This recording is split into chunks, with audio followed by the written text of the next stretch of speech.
I'm Jay Marshall, and I'm really excited about urban history, particularly in the latter part of the 20th century, from urban renewal to attempts to rebuild deindustrialized cities. Behind me is a road that leads right into Springfield. We're probably 5 minutes away from it. And Springfield is better known for its colonial, its American Revolutionary, and its industrial revolutionary history than it is for the 20th century.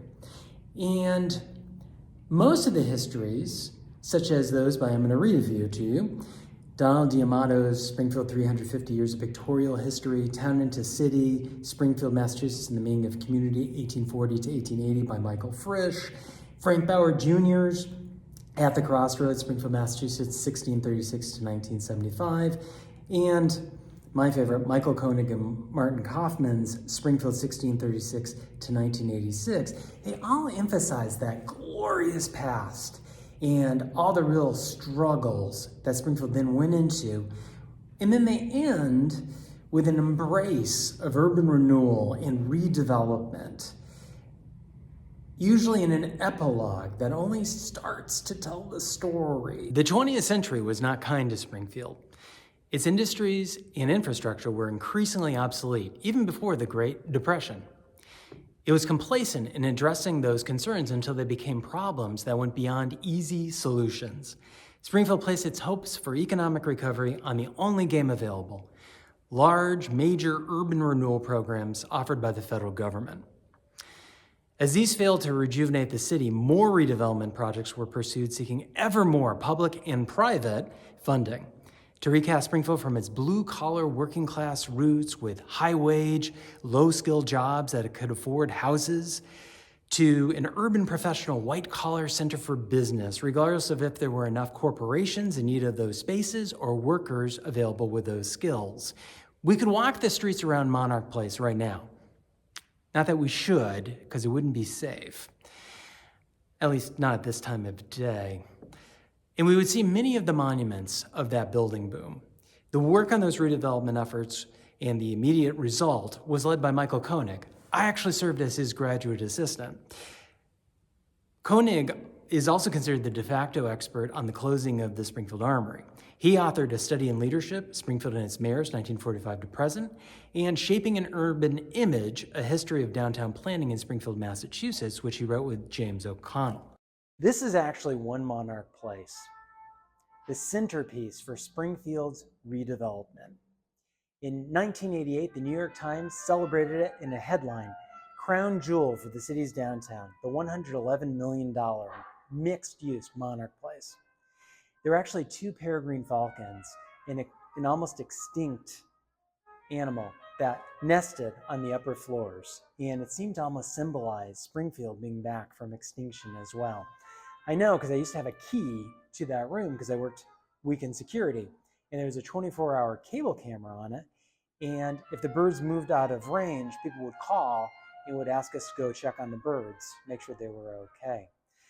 But just 4 years after, the building would be $235 million in debt, and then the following year, it would be sold to the owner of the Peter Pan bus lines, also headquartered in Springfield, at auction for just $24 million. What a glorious time it was.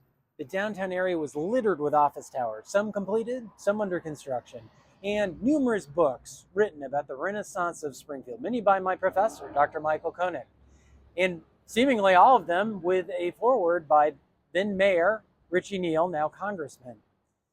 And in reading the literature, one might assume that Springfield went on to have a happy, prosperous future with a revitalized downtown, thriving office space at a premium, and growing economic power. Only in recent years have we had any works on the current state of Springfield, Massachusetts.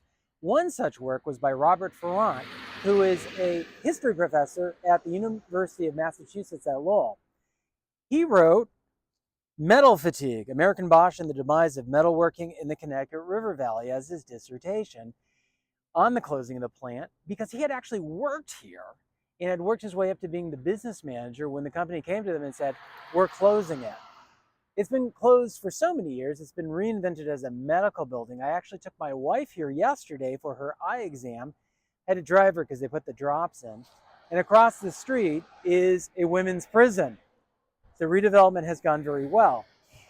He drew upon the works of Barry Bluestone and Bennett Harrison in such works as The Deindustrialization of America, Plant Closings, Community Abandonment, and the Dismantling of Basic Industry. Shortly after the ribbon cutting and the celebrations ended, the real estate bubble, which had in part been inflated by all of these grandiose real estate projects, burst.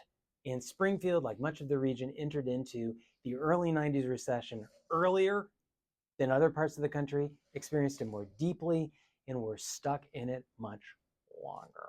And those beautiful buildings began to have a high vacancy rate, and the city had a terrible crime rate that helped inflame white flight to the suburbs. And so that story is not told generally. Now, why is that? And there's likely a variety of reasons why there's a gap in the literature on all that. First off, there wasn't a lot of funding available for that type of historical research. There wasn't a lot of funding for much during that time. But we have to ask, were these projects poorly conceived or poorly administrated? Was it corruption and crime? What can this story tell us about Springfield and other mid-sized cities? Why were these questions never asked?